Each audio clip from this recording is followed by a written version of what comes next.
Van, 1 milyonu geçen nüfusuyla Doğu Anadolu'nun en büyük şehri.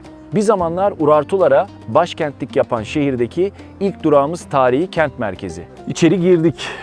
Burada Çelebi Camii var. Burada da Hüsrev Paşa Camii var. Mimar Sinan'ın eseri Hüsrev Paşa Camii. Şimdi birazdan içeriye gireceğiz ama bulunduğumuz yer eski Van. Yani kalenin etrafına bir kent düşünün ama zamanla yıkılmış. Özellikle 1. Dünya Savaşı sırasında Rus ve Ermeni işgali sebep olmuş bu yıkıma. Geriye sadece evlerin temelleri kalmış. Savaş sonrasında yani yaklaşık 100 yıl önce yeni şehir biraz ileriye Erek Dağı'nın eteklerine kurulmuş. Fakat şimdi ise yeni bir projeyle eski Van tekrardan ayaklanıyor. Yakın zamanda eski Van tekrardan eski güzelliğine kavuşacak diye düşünüyoruz. Ama önce camiye giriyoruz.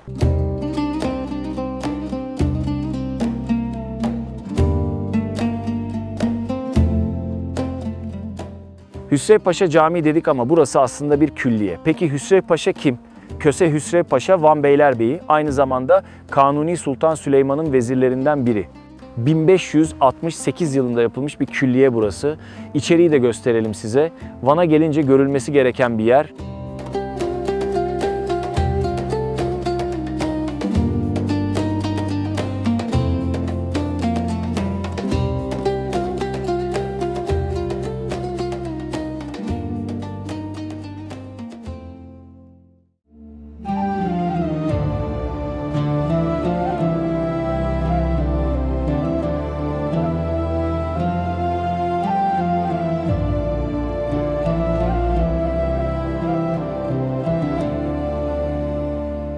Van'a geldiğinizde isteseniz de istemeseniz de ilk göreceğiniz şey Van Gölü elbette. Vanlılara göre burası deniz. Gerçekten de deniz gibi. Tam 3700 kilometrekarelik bir yüz ölçümüne sahip. Elbette dünyanın en büyük sodalı gölü. Suyu sodalı olmayanları da dahil edersek dünyanın en büyük 4. gölü.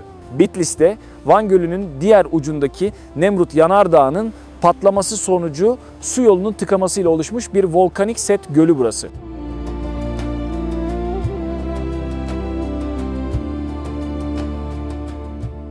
Çarpanak, Kuş, Adır ve Akdamar Adası. Van Gölü'nde 4 ada var. Bunlardan bir tanesi Akdamar Adası. Şimdi Akdamar Kilisesi'ne geçeceğiz buradan. Bulunduğumuz yer bir liman. Buradan ciddi anlamda her gün çok fazla tekne oraya gidiyor. Şurada da zaten sabah ilk seferi başladı. Televizyonda gördüğüm andan beri en çok merak ettiğim noktalardan birindeyiz. Şimdi biz de teknemize bineceğiz, oraya gideceğiz ve Akdamar Adası bütün hikayeyi olduğu gibi sizlerle paylaşacağım. Hadi.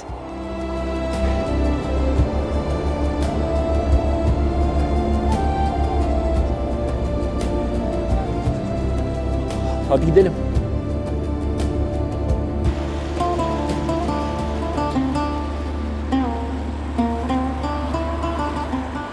Van'ın Yavaş iskelesinden motora bindik ve Akdamar Adası'na doğru gidiyoruz. Sanırım 10 dakika sonra orada oluruz. Akdamar'ın üzerindeki meşhur kilise Kutsal Haç Kilisesi. Aslında Akdamar Adası küçük bir ada. Ama 10. yüzyılda kurulan ve bir Ermeni krallığı olan Vaspurakan Krallığı'nın merkeziymiş. Kralın sarayı buradaymış. Aslında başka yapılar da varmış ama günümüze ulaşan sadece Akdamar Kilisesi olmuş. Kilisede yılda bir defa Ermeni cemaati ayin düzenliyor. Peki neden adı Kutsal Haç Kilisesi? Biliyorsunuz ki Hristiyanlar Hazreti İsa'nın çarmıha gerildiğine inanıyor. Rivayete göre bu haç önce İran'a kaçırılmış ve sonra da bir parçası buraya getirilmiş. Bu kilise de o haç için inşa edilmiş. O nedenle buraya Kutsal Haç Kilisesi adı verilmiş. Yavaş yavaş yaklaşıyoruz Akdamar Adası'na. Heyecanlıyız.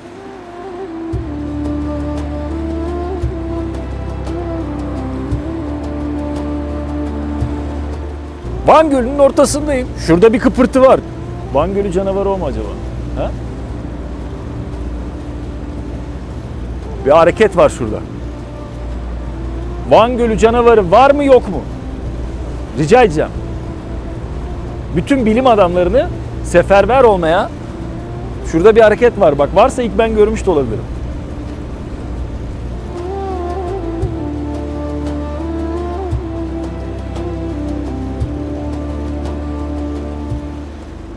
Nedenini bilmiyorum, çok mutluyum. Çünkü suyun üstünde geçirilen vakit ömürden sayılmazmış ya da balıkta geçirilen vakit ömürden sayılmazmış derler. O yüzden de her denize açıldığımda bir başka huzur buluyorum, bir başka mutluluk buluyorum. Sanki kendimi evimde gibi hissediyorum.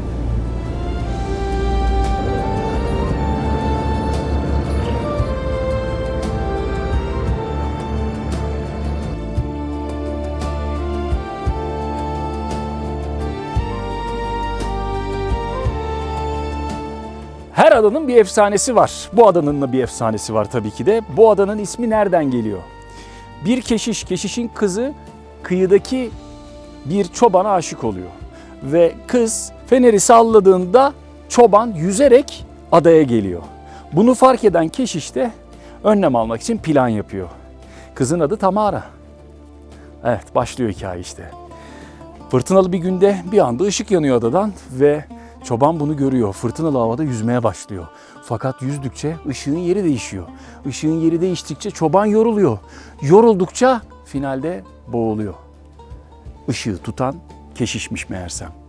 İşte Ah Tamara yani Akdamar isminin buradan geldiği söyleniyor. Hikaye bu ya.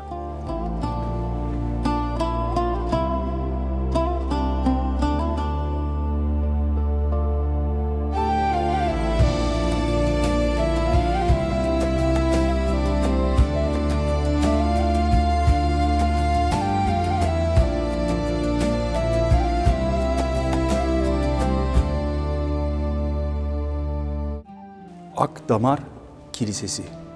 1300 yıllık bir kilise burası ve bu adada daha önce bir saray var. Bu sarayın kilisesi. 1915 yılında yaşanan olaylar ve Birinci Dünya Savaşı'ndan sonra terk edilmiş hem ada hem kilise. 2007 yılında restore edilerek müze olarak açılmış ve daha önce dediğim gibi yılda bir kez Eylül ayında Ermeniler burada ibadet edebiliyorlar. Kilisenin iç duvarlarında çok az rölyef kalmış. Yani o döneme ait figürler hala duvarlarda kendi renkleriyle barınıyor. Sanırım Hazreti İsa, Meryem Ana ve İsa'nın havarilerine ait figürler. Pastel renkler kullanılmış daha çok veya günümüze böyle ulaşmış. Ama 1300 yıl öncesinden bugüne bu resimler kala kala bunlar kalmış ama bunları görmek bile etkileyici. İçerisi çok güzel ama dışarıda boydan boya kabartmalar var. Şimdi isterseniz bir de dışarıyı ziyaret edelim.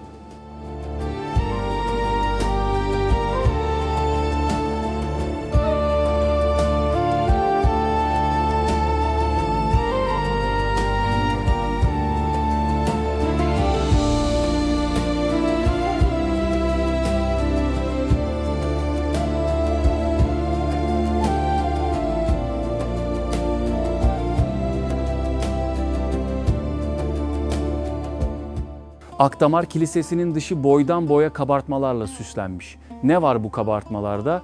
İncil'den ve Tevrat'tan sahneler var. Vaspurakan kralını anlatanlar var. Bir de hayvan kabartmaları var. Domuz var, tavşan var, at var, köpek var. Orada bir tane insan figürü kürekliyor. Ördekler var karşılıklı. Yani buradaki atlar muhtemelen şu savaşı temsil ediyor. Atın altında biri yatmış, bir zaferi. Onun altında bir kaplan var. Gene at ve mızrakla kaplan burada yenilmiş, yani bir kuvveti yok etmişler. Burada bir yılan var, yılanı gene mızrağıyla yok ediyor. Burada gene hepsi birlikte ve aslanlar ters durmuş. Yani bugüne kadar gördüğümüz figürlerin en garibi Akdamar Adası'nda diyebilirim. Her bir santimetresinde başka bir mana taşıyor adeta.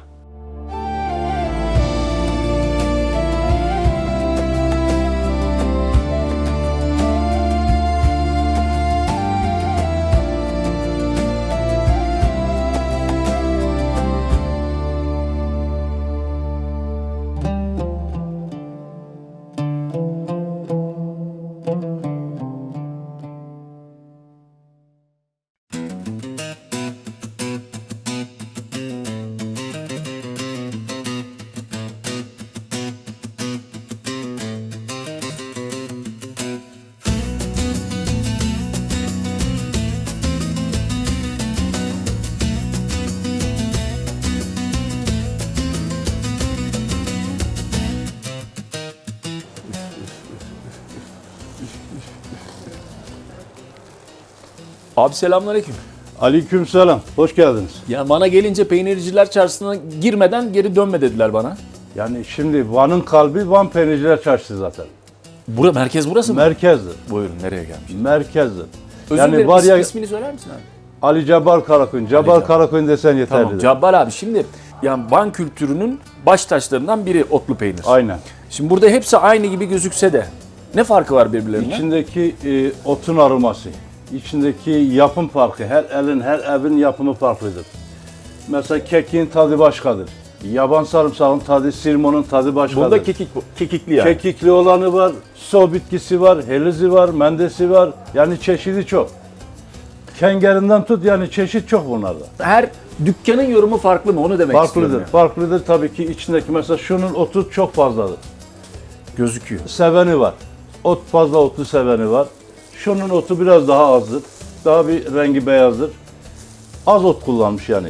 Evet. Karma dediğin otlar da var yani. İçinde keki, sirmosu, mendi tabii ki kiloyla değil. Bu eldir. Herkesin Elin kendi el güzeli, yordamıyla aynen, yani. elle kullanılır. Yani bunun ölçüsü yok.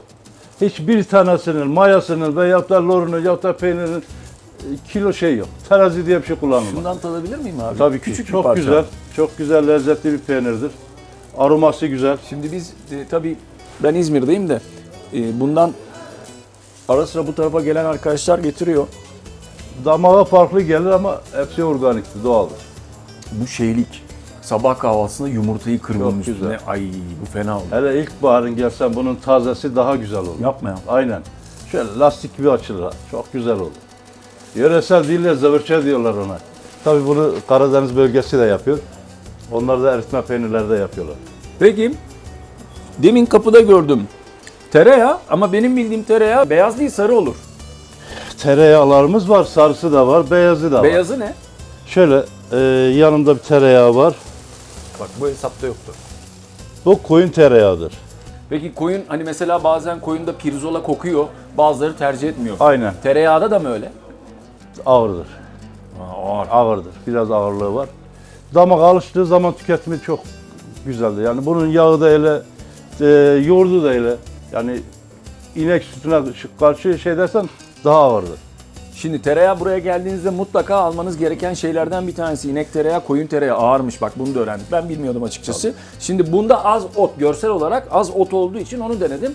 Net söyleyeyim bana sabah kahvaltısında böyle ondan bol bol koyup böyle üstüne 2 yumurta kırıp gömmek gerektiğini düşünüyorum. Ama mesela bunda biraz daha fazla ot var. Bundan da tadabilir miyim? Onda sarımsak... Şunun farkı biraz daha var.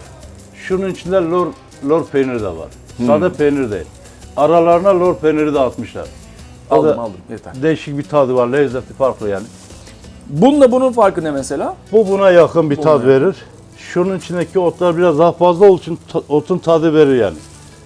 Şu anda ağzımda, damağımda inanılmaz bir ot Aynen. şeyi geziyor. Mesela yaban sarımsağın tadı verir. Hemen hemen hissedersin onu yani. Oo, sarımsak geldi bundan. Bir tık sarımsak tadı verir, hafif biraz da tuzu var onun. Öbürüne karşı bir tık tuzu var. Ona göre daha fazla. Aynen. Biraz tuzu fazladır. Tuzlu. Bunların hepsinde aynı ot kullanılıyor mu yoksa farklı farklı otlar mı? Çünkü kapının girişinde birkaç tane ot gördüm farklı. Farklı kullanılan var. Mesela bazı insanlar kendi yöresine yakın, mesela kendi köyündeki otun fazla olan hangisi varsa, mendesi çoktur, onu kullanır. Öbüründe soğuk çoktur, helizi varsa heliz kullanır. Yani her yörenin ne farklılığı varsa onu kullanırlar. Tabii bize geldiği zaman hepsi elimizde geçer. Aslında mendesi de gelir, sirmosu da gelir, helizlisi de gelir. Değişik değişik geliyor yani. Peki abi bunlardan en çok ya sen dükkanında en çok şu gidiyor. Ne gidebilir? Mesela şu peynir çok güzel bir Benim de peynir. falan. Aroması da güzel. Yapımı da güzel. Tutan da çok güzel tutmuş. En çok satılan güzel bir peynirdir. Şimdi şurada yediklerinden dersen ben net bir şekilde söylemem gerekir ki bu. Daha karakteristik, daha böyle damakta ot dönüyor. Sarımsaklı otun olduğu belli oluyor. Biraz tuzu fazla. Tuz sevmiyorsanız bu size gelmez ama o zaman bu lor tarafına yöneliyoruz. Tabii ki tuz Ama oranı bu çok düşer. karakterli. Yani bunu gidip bir İspanya'da, bir İtalya'da yeseniz vay be ben nasıl bir peynir yedim diyeceğiniz o. Onun da reklamı, televizyonu var. Arkasında reklam olduğu zaman, televizyon olduğu zaman onu yapar. Ya Benim de olsa ben de bu peynir hem fiyatı da yükselir, hem satışı da çok olur, dünya da açılır. vallahi biz Van'ı çok sevdik. Van'ın peynir çarşısını da çok sevdik. Çok güzel bir yer. Esnafı esnaf. İnsan gibi herkes tutuyor, içeri çekiyor, çay içmeden Aynen. bırakmam diyor. Aynen. Allah razı olsun. Ama peynir de peynirmiş. Bu çarşıya gelmeden Van'ı gezdim demeyin.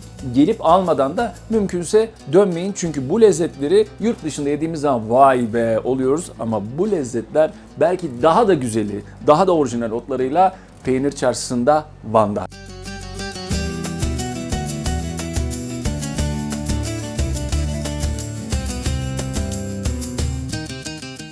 O bunlar ne? İncik kefal yapalım. Hadi be.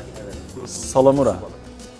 Eyvah. Tuzlanmış yoğurdu suyun içinde bekletiyoruz. Tuzu çözüldükten sonra yağda kızartıp tüketiyoruz. Küçük değil mi ya? Bu kadar bunlar bu kadar mı büyüyor? Böyle bunlar kurumuş ya biraz daha küçük falan. Ha, Suda suyunu- beklettiğimizde evet.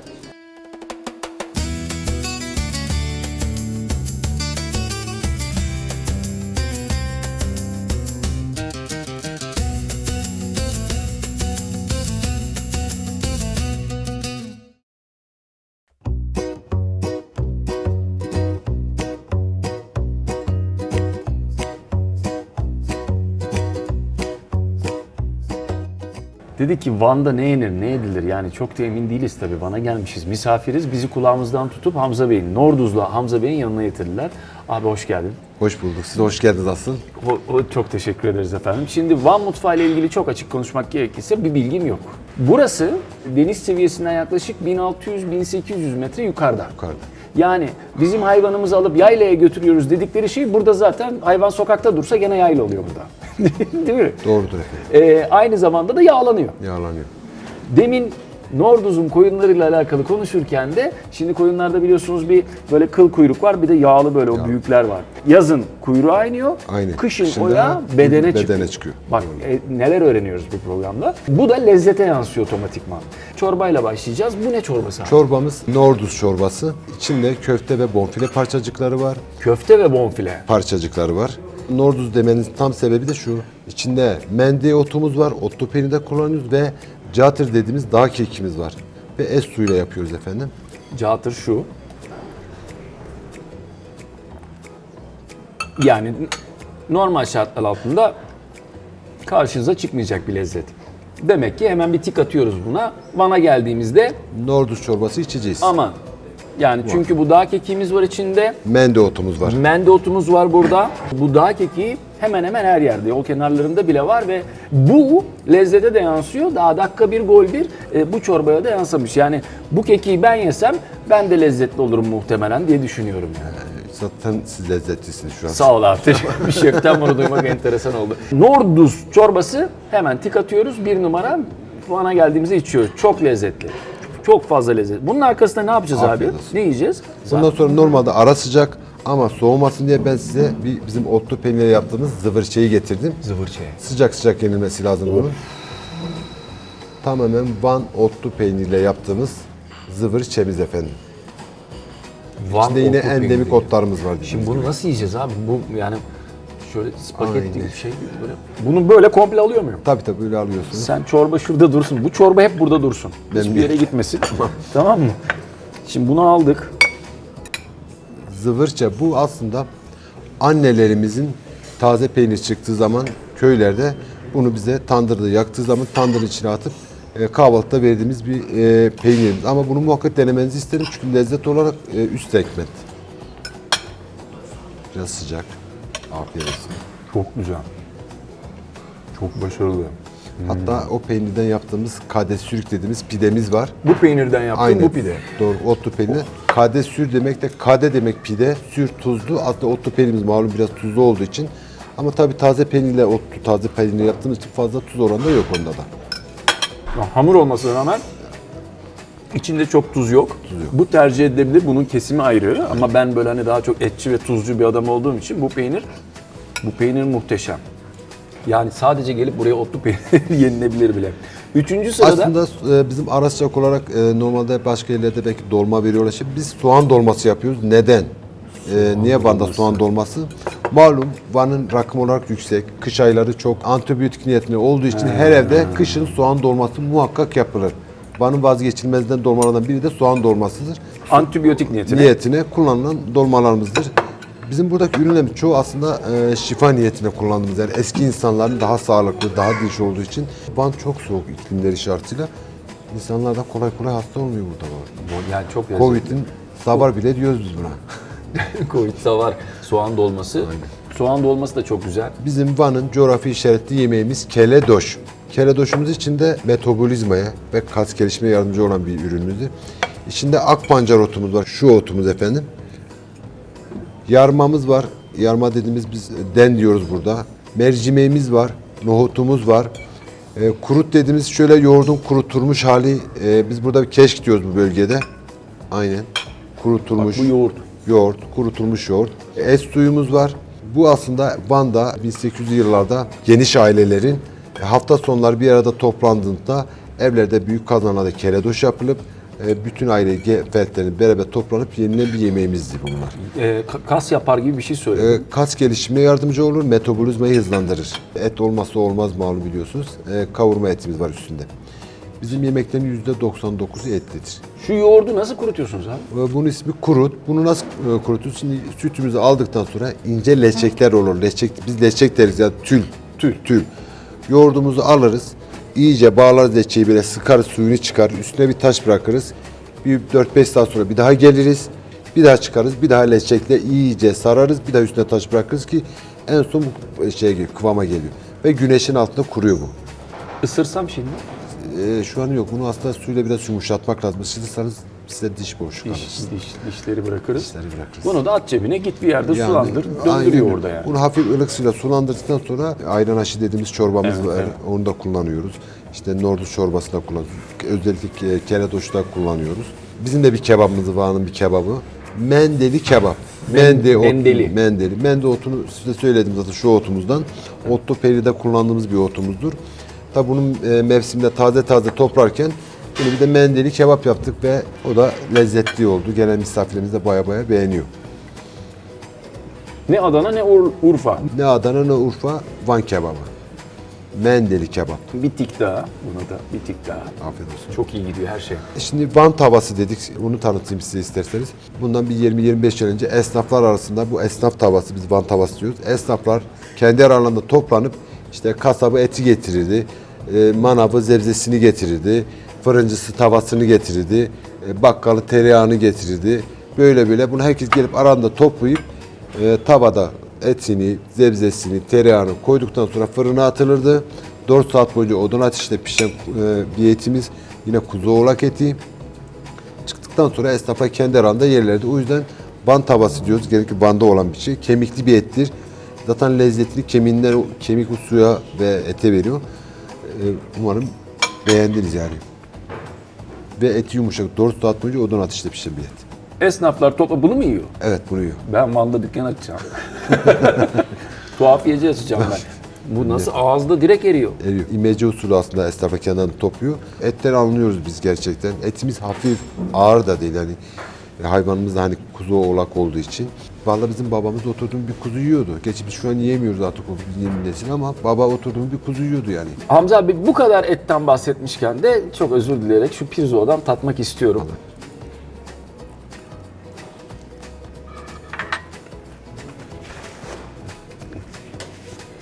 Bugüne kadar pirzola yememişim diyebilirsiniz. Şimdi bu kadar et varken bu pilav, bu da Bulgur. Bulgur. Şimdi tabii ki de evde anneler bu eti yaparken yanına bir garnitür bir şey mutlaka. Onlar da bunlar mı oluyor acaba? Bunlar oluyor. Bunlar şimdi Van'ın çoğu bölgesinde bunlar yapılıyor da ben genellikle annemin tarifleriyle buraya biz bu yola çıktık. Gari otu dediğimiz şöyle, aslında bunu tazeyken koparırsanız bu sizi ısırgan otu gibi bir acı bir ot. Bunu yiyemezsiniz tazeyken. Bunu kurutuyoruz. Kuruttuktan sonra haşladıktan sonra pilavla beraber kullanıyoruz. Çok muazzam ve lezzetli. Yine şifa kaynağı. Bulgurumuzun içinde de yine çiriş otumuz var. Çirişimizi de tazeyken yumurtalı yapıp yiyebiliriz. Ama kuruttuğumuz zaman da bulgurda kullanıyoruz. Mayıs 15'te Haziran 15 arasında çıkan bir otumuzdur. Açıkçası ben dedim ki ikisinin arasında çok fark yoktur lezzette dedim ama çok fark var. Fark var. Ya bizim burada biz otu ilk kullanıyoruz buradaki. Yani aslında bizim annelerimiz ilk kullanıyordu. Biz de annelerimizden yeni keşfetmeye başladık. Biz de daha önce ne yapıyorduk işte gidip hamburger yiyelim, pizza yiyelim, bilmem ne yiyelim. Saman gibi geliyordu yani şimdi. Anneannemin kurabiyesini hala bulamıyorum Vallahi mesela. ben de. Oralar için yatsın. Şimdi bir de bu kaldı, sonra da tatlıya geçeceğiz Aynen. efendim. Bademli, iç pilavlı kuzu tandırımız. Bunu Narlı. yemeyelim, bunun fotoğrafını çekelim. Ekran görüntüsü olsun bizim bu, açılış görüntümüz olsun. Van kahvaltısı zaten meşhur. Ondan yana sıkıntımız yok. Şimdi Van'ın deprem süresinde Adana'dan bir ekip geldi buraya. Dedi ki kardeş sizin yöresel neyiniz var? Tabii o anda bizim personel çoğu gitmiş. Hem salondayım hem mutfaktayım koşturuz. Dedim ki bizim ayran açı çorbamız var. Tamam dedi getir. Dedi başka neyiniz var dedim Van kebabı.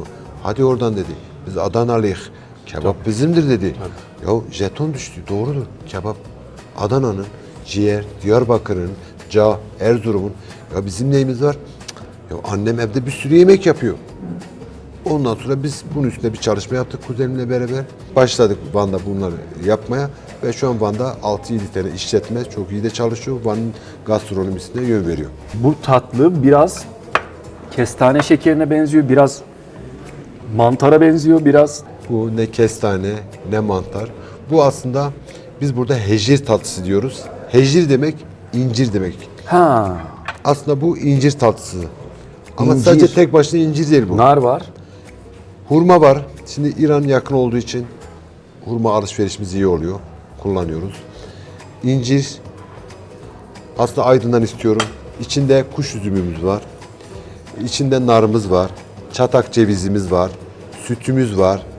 Bunu yiyen hesabı ödemeden kaçar mekandan. Onun fiyatlara bile katılır. katılabilir. Yani hem enerjik, hem sağlıklı, hem güç veriyor, hem de bu kadar lezzetin üstüne muhteşem bir çilek koyuyorsunuz adeta. Hani o güzel pastaların Afiyet üstüne olsun, konduğu gibi. teşekkürler. Bunu yemeden de ayrılırsanız sıkıntı olur. Gerçekten sıkıntı olur. Müthiş bir lezzet ve sıcak geliyor. İstenirse üstüne dondurmayla da servis edilebiliyor. Bu haliyle de incir ne hale gelmiş ya. Biz bir şey yapmadık. İncir gerçekten güzel. Kendi adıma söyleyeyim, eğer buraya yolunuz düşer de bu lezzetlerden yemeden buradan giderseniz, ben Van Gölü'nü gördüm, İnci Kefali'ni gördüm, şelalesi vardı gördüm falan filan. Ya bana bir şey anlatamazsınız en azından. Ama bu lezzetlerden tatmadan Van'dan ayrılmayın lütfen. Teşekkürler abi. Afiyet olsun. Ayaklarınıza sağlık. Sağ olun.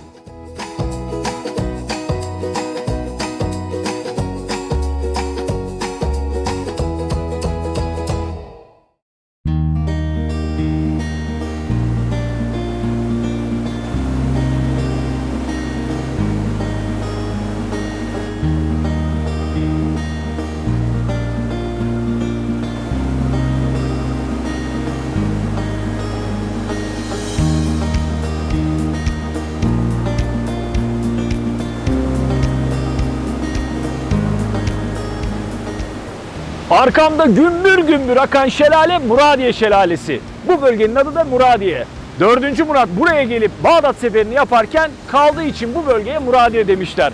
Van'a gelirseniz yaklaşık 1-1,5 saat aralığında bir mesafede buraya gelebilirsiniz. Bu suda 3500 metre yüksekliği bulunan Türkiye'nin en büyük dağlarından biri olan Tendürek Dağı'nın suyu, yani bereketi, yani kuvveti.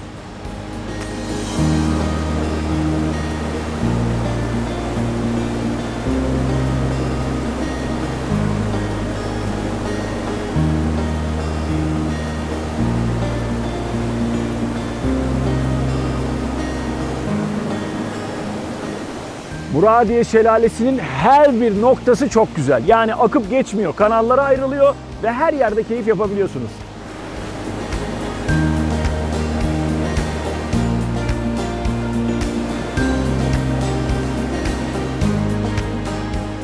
Ne haber Çak? Hua! Sen de Çak. Aa!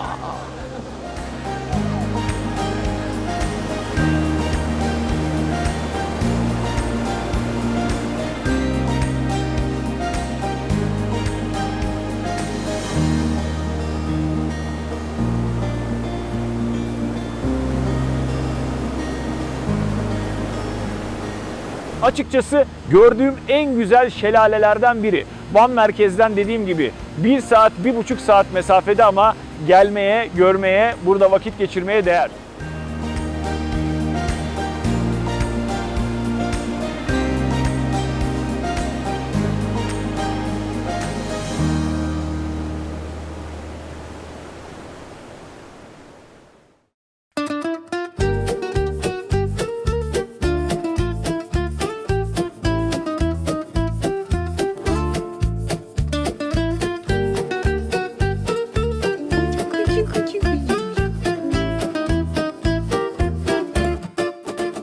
Van'a geldiğinizde hani ne yapabilirim diye araştırdığınızda Rus pazarına, yani büyük Rus pazarına gidebilirsiniz dediler. Biz de şimdi Özben Hanım'ı bulduk burada gelince bu pazara. Sovyetler Birliği dağıldıktan sonra Ruslar buraya geliyor ve o bavul ticareti, İstanbul Aksaray'da da olan bavul ticaretini burada yapmaya başlıyorlar. Buranın adı da Rus pazarı olarak kalıyor. Eşyalar bitince tabii ki de bizim için, Van için bir hediyelik eşya pazarı olarak devam ediyor hayatına. Bu arkadaki tabaklar örneğin Aynen. İran'dan mıydı? Evet, hepsi İran el emeğidir.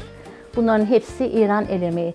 Bunlar zirhaki dediğimiz ürün. Zirhaki de şöyle söyleyeyim, demir tozu, cam tozu, porselen ve kilin karışımından oluşan bir üründür. Çok da ilgi çekiyor, çok da beğenilerek alınıyor burada. Bak bir şey getireceğim şimdi, bak riske bak şimdi.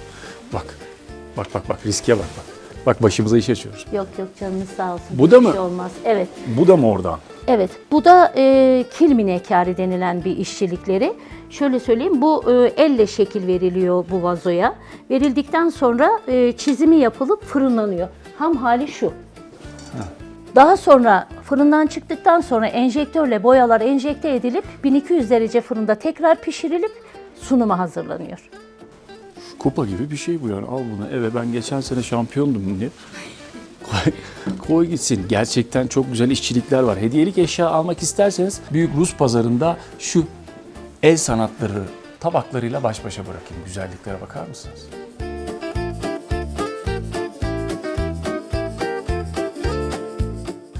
Köpek balığı sörfçüye saldırıyor. Abi çok iyi ya. Buldum. Sizin için en iyisini buldum. Oldu da toplantınız vardı. Geldiniz Van'a, indiniz, iş görüşmenizi yaptınız. Eve döneceksiniz. Hediyelik eşya alamıyorsunuz. Hemen orada alp devreye giriyor. Hop. Bak böyle bir şey alıyorsun.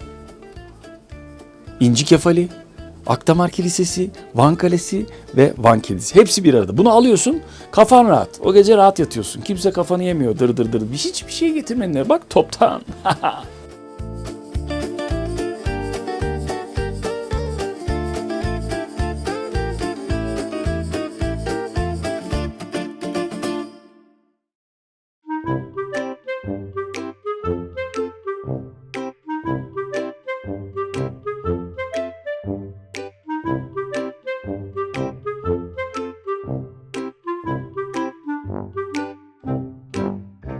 Van'a gelmişken Van kedisini görmeden dönmek olmaz. Bunun için 2 tane kedi evi var.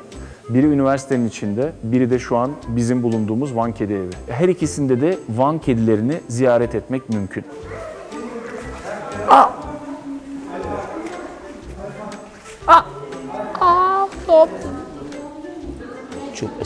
Çok asil maşallah. Çok güzelsin. Ellerimi parçaladın ama çok güzelsin, tamam mı? Gerildin sen, kuyruğun ucundan anlayabiliyorum. Eyvah geldi.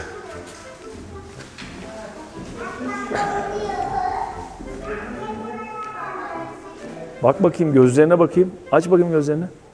Biz onun için buradayız valla. Van kedisi dediler, geldik. Bakayım. Bunun da uykusu gelmiş. Gel. Geç. Geç. Oraya mı? Buyurun. Maşallah.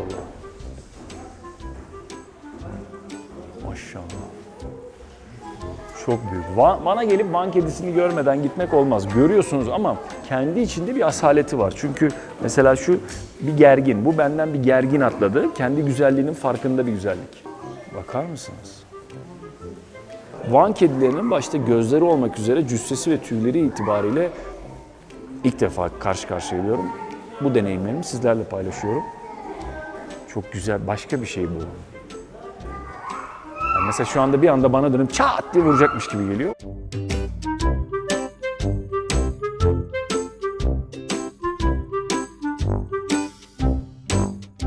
Van kedisinin bir gözü mavi iken öteki de mavi oluyor ama kehribar da olabiliyor bir gözü. Van kedisi, normalde kediler suyu sevmez ya. Van kedisi yüzmeyi çok seviyormuş. Burada bir kedi evi var.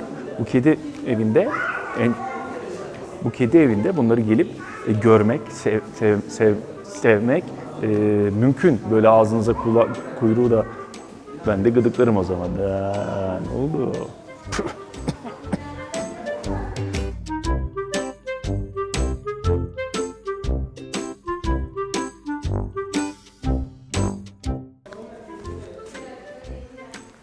Hoş mu?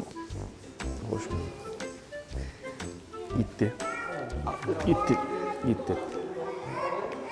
Kedi evi, kedilerin birlikte yaşamasını sağlayan güzel bir yer. Buraya geldiğinizde bunu sırtınıza almayın. Çünkü hırkanız varsa hırkanız artık olmuyor.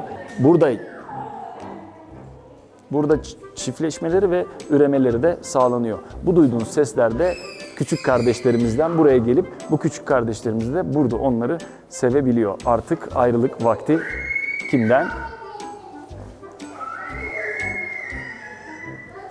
Hırkadan.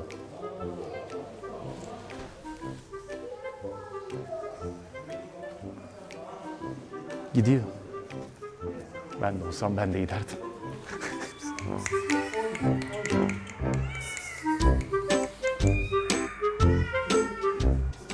Van kedileri bebekken daha böyle bir aya kadar gri oluyor. Bir aydan sonra gözleri renkleniyormuş. Bu arkadaşın gözleri renklenmiş artık ve nadir de olsa sarı veya siyah renkli Van kedisi de olabiliyormuş. Kendimi bir anda haber spikeri gibi hissettim. Van kedisiyle de buluştuk. Bu da alalım, bunu götürelim. Geleceğim benimle.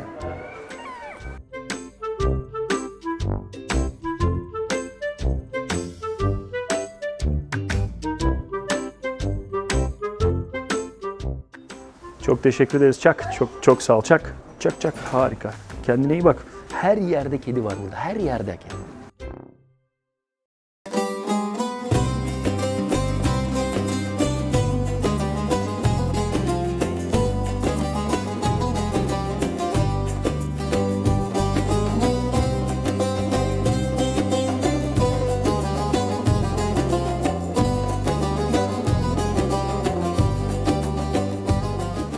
Mardin'de telkariye bayılmıştım ama burası da onu aratmayacak düzeyde işçiliğe sahip. Fakat bilmek istiyorum, örneğin buradaki mavinin veya buradaki yuvarlağın bir adı var mıdır? Şimdi ben çünkü bunu alıp eşime götürdüğüm zaman bu hikayeyi anlatmak isterim haliyle. Kesinlikle haklısınız. Bu görmüş olduklarınız tamamen Urartular dönemine ait işçiliklerden. Urartu'da halk sanatıdır bu. Ve biz bunları sadece replike ediyoruz. Yani Urartularda nasıl yapılmışsa aynısını yapıyoruz. Hiçbir tasarrufta bulunmaksızın, yani artı yok, eksi yok. Aynısını yapıyoruz. Halk sanatındaki işçiliklerden birçok idolde anlamlar yüklü. Örneğin burada kadını anlatıyor bu. Burada kadın ve koruma, nazarlık, kibele gibi idoller ve semboller bulunmaktadır. Bu işçiliğin adı Urartu'da halk sanatıdır. Sonrası ise savat işçiliğidir. Savat. Savat, Arapçadaki kelime Şunlar mı? kökeni, evet, esvet demektir. Yani Esvet. evet, kara anlamına gelmekte. Size savattan örnekler göstereyim. Yani. Savat özünde 3 metal, bir ametal barındırır. Bakır, gümüş, kurşun ve kükürttür bunlar. 850 santigrat derecede bir potada eritir, alaşımı elde eder. Gümüşü bununla süsleriz. Bir bileziğin yapım süresi yaklaşık 4 gündür. En zoru işçiliklerimizdendir. Savatta sadece bilezik yapılmıyor. Gerdanlıklar, kolye uçları, küpeler, yüzükler, hatta... Şu atı gösterir misin? Bak Tabii şu at ki. çok acayip. Onu paylaşmak isterim. Buyurun. Bak şimdi gel. Bak bu taraftan bakınca beyaz at. Sonra şu taraftan bakınca da siyah at. Savat, bu siyahlık, savatın siyahlığı normalde atı çizip bırakabilirdi ama bunu burada ustamız, doğru mu ustamız mı? Doğru, doğru. Savatı sanata dönüştürmüş. Aynen öyle.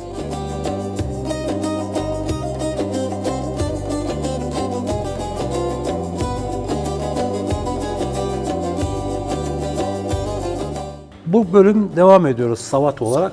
Ama neler Buraya var, geldiğimizde Urartu'nun bak. o halk sanatının altınlı olanlarını görüyoruz. 24 ayar altın Bak ve gel. gümüşten çalışmalarımızdır Bak bunlar. bunlar altınla gümüş karışımı. Gene Urartu'nun figürleri var üstünde. Bence çok güzel ve hikayesi olan bir şey.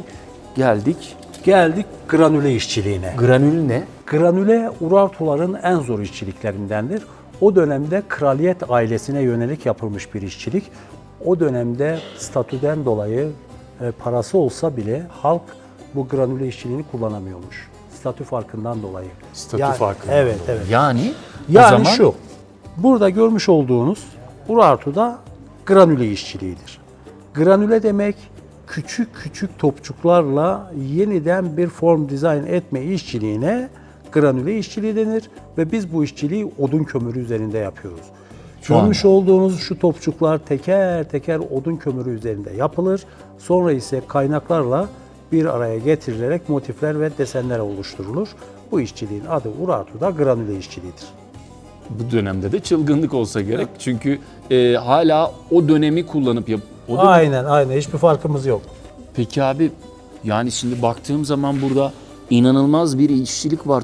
Top üstüne 3 Evet, tane top, evet. onun üstüne top, o toplardan yaprak.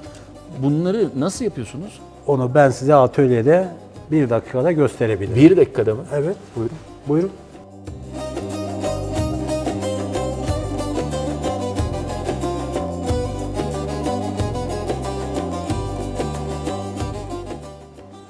Evet.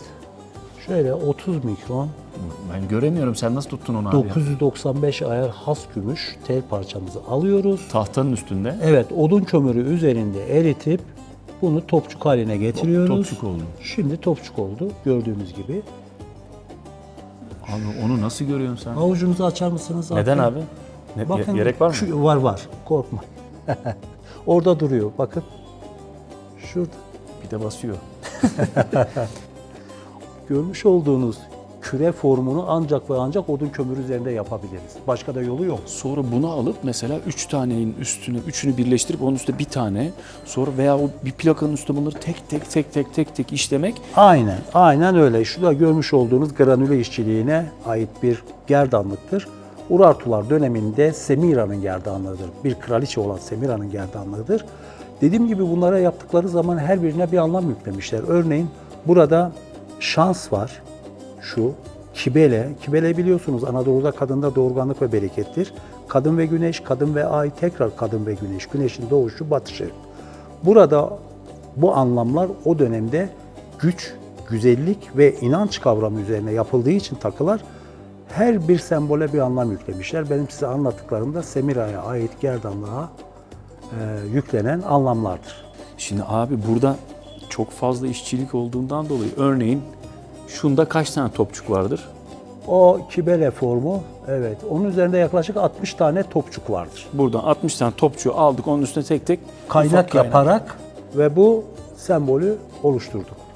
Abi bu akıllı işi değil Metin abi. Bence de. Ama kültürü yaşatmak buna denir. Bu biraz turizme de dönse, ticarete de dönse neticede bu kültürü, buranın kültürünü bir takı olarak belki İstanbul'daki bir bayanın boynunda görmek de sizler için gurur kaynağıdır diye düşünüyorum. Kesinlikle öyle. Evet. Çok memnun oldum. Ayaklarınıza sağlık.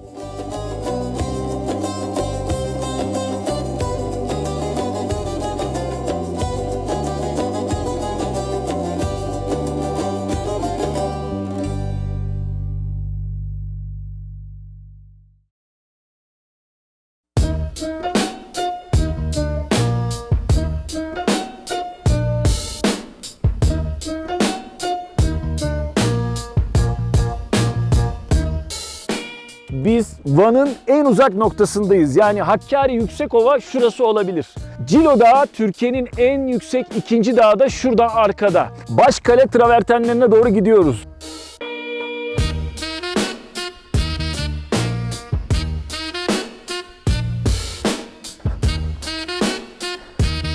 Çok güzel. Çok güzel. Travertenlere yürüyoruz. Van'dan yaklaşık 2,5 saatte geldik. Yolun bir yarım saatlik kısmı da köy yolu, toprak yol. Doğru düzgün tabela da göremedik. Biraz da aradık neresi diye. Çünkü yola çok yakın değil. 10-15 dakika yürümek gerekli arabayı bıraktıktan sonra. Yürüyoruz biz de herhalde biraz daha aşağıda vadi gibi bir yerde.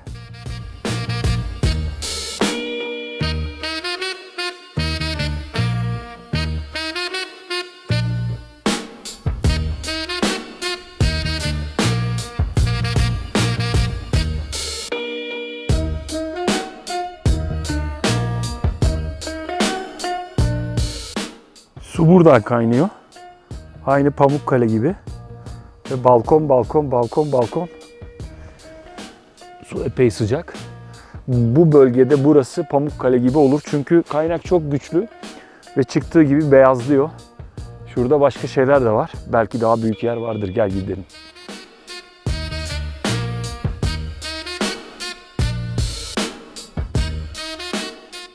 Başkale'de zirvede fotoğraf. Daha iyisi yok benim için. Bu fotoğraftan daha iyisi yok.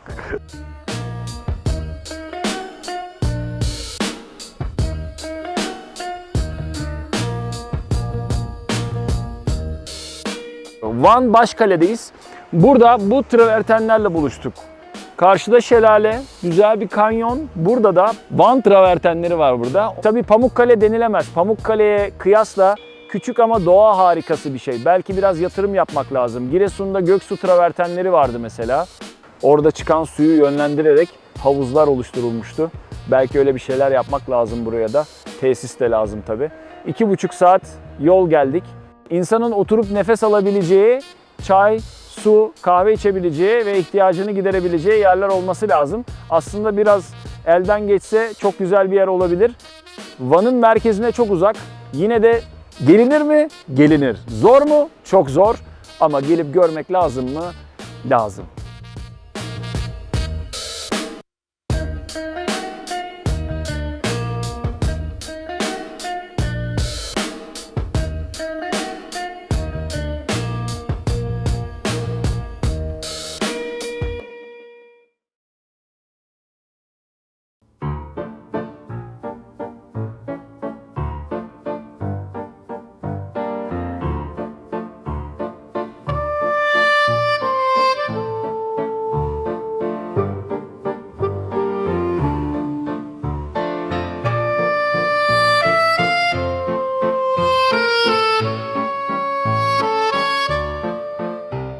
Şimdi Van Müzesi'nde gelip de görmeniz gereken eserlerden bir tanesi burada duruyor. Tam 2700 yıl önce burası Urartuların krallığının başkenti, Van başkentiyken 1. Rusa kalesinin inşası bittiğinde eşine hediye olarak bir tane yelpaze sapı hediye ediyor. Üstünde Urartuca yazılar olan ve eşi benzeri olmayan, dünyada sadece bir tane olan tamamen altından yapılmış bir yelpaze sapı. Bunu burada görmeden ayrılmayın. Yelpaze sapı da demeyin bir daha.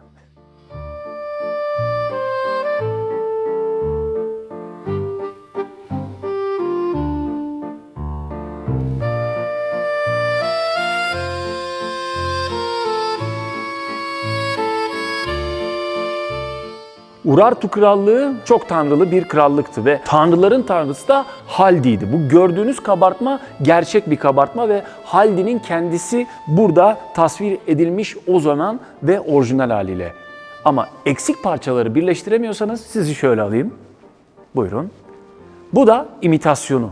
Yani Haldi burada bir boğaya ya da aslana biniyor. Bütün figürlerde, bütün paralarda bu resim var. Çünkü Urartu Krallığı'nın tanrılarının tanrısı Haldi.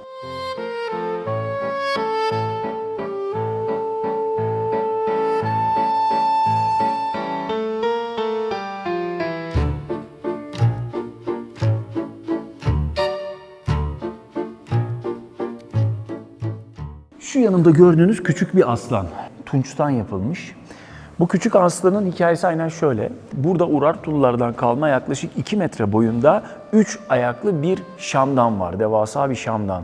O şamdanın ayaklarının, o 3 ayağının üstünde 3 tane aslan var. Şamdan zamanında hazine avcıları tarafından bulunuyor ve kaçırılıyor. Kaçırılırken de bu 3 aslandan bir tanesi düşüyor.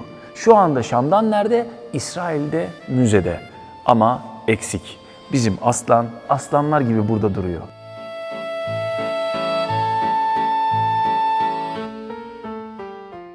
İşte o Şam'dan bu Şam'dan ama bu imitasyonu, orijinali İsrail'de müzede. Ayaklardaki aslanlar da burada.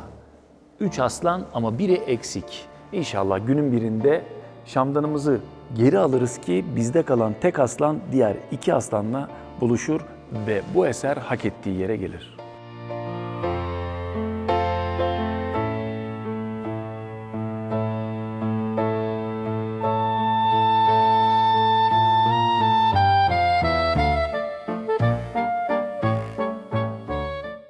Urartularda savaşta At arabası çok önemliydi. Atlar da çok önemliydi. Atların koşum takımları da çok önemli ve çok kıymetliydi. Ziller, tunçtan yapılmış birçok güzel eser atlara takılırdı. Urartuların bir diğer önemli eşyaları ise adak kalkanlarıydı. Aslında kalkanlar küçük. Ama üzerindeki işlemeleri daha iyi görebilmemiz için buraya büyük bir imitasyonunu yapmışlar. Kalelerin, tapınakların girişine konulan ve daha çok törenlerde kullanılan bu kalkanlar müthiş işçiliğiyle göz alıyor. Bu imitasyonda anlaşıldığı üzere bütün tanrılarını tek tek işlemişler. Belki şans, belki düşmana korku versin diye.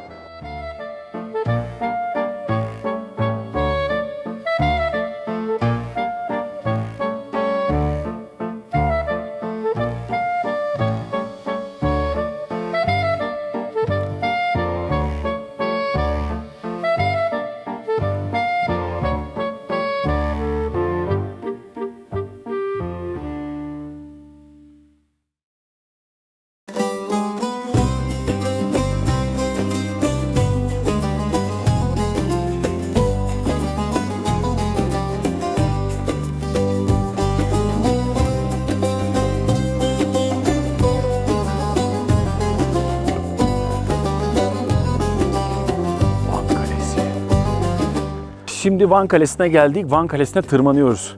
Van'ın eski adı Tuşba. Urartular döneminde bu bölgeye Tuşba deniyormuş. Van'a Tuşba deniyormuş. Van'ın da merkezinin adı Tuşba zaten. Şu anda tırmandığımız Van Kalesi büyük oranda ayakta duruyor. Urartular tarafından 2800 yıl önce yapılmış bir kaleden bahsediyorum. Şimdi isterseniz ben en tepeye çıkayım ve size programın kapanışını oradan yapayım. Hadi gelin benimle.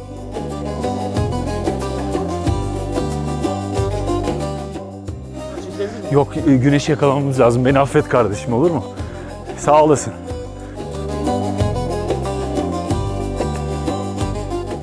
Evet. Böylece ilk bölümümüzün sonuna geldik. Sizlere gün batımında Van Kalesi'nden veda etmek istedik. Açıkçası koştura koştura çıktık ancak yetiştik. Çok güzel, çok büyük bir kale burası. 1800 metre uzunluğunda. Kalede bir de Süleyman Han Camii var. Kanuni Sultan Süleyman yaptırmış veya onarımını sağlamış. O nedenle bu ismi vermişler. Osmanlı'nın Van'daki sembolü bu cami. Hem depremler hem de Ermeni-Rus işgali nedeniyle birkaç defa tamamen yıkılmış ama sonra yeniden inşa edilmiş. Gelelim Van'a. Van çok etkileyici bir yer. Bu taraf eski Van ve yakın tarihte ayağa kaldırılacak harika bir yer. Akdamar Kilisesi. Muhteşem bir yer. Gezilip görülmesi gereken bir yer Akdamar Kilisesi. Muradiye Şelalesi çok beğendiğim bir şelale. Sonrasında travertenler yani burada bir travertenler. Gerçi bizim 5 saatimize mal oldu ama travertenlerin olduğunu görmek çok etkileyiciydi. Son olarak burada Van kedisi demek isterdim. Çok güzel bir kedi ama Van'ın lezzetlerine aşık oldum. Şimdiki vedamsa size Van Kalesi'nden, Van'ın zirvesinden. Kanala abone olmayı, yorum yapmayı ve videolarımızı paylaşmayı unutmayın. Unutmayın ki çok daha güzel içerikler hazırlayabilelim. Size buradan veda ediyorum. Bir sonraki bölümde tekrardan görüşmek üzere diyorum ve sizi Van Denizi ve güneşin batışıyla baş başa bırakıyorum.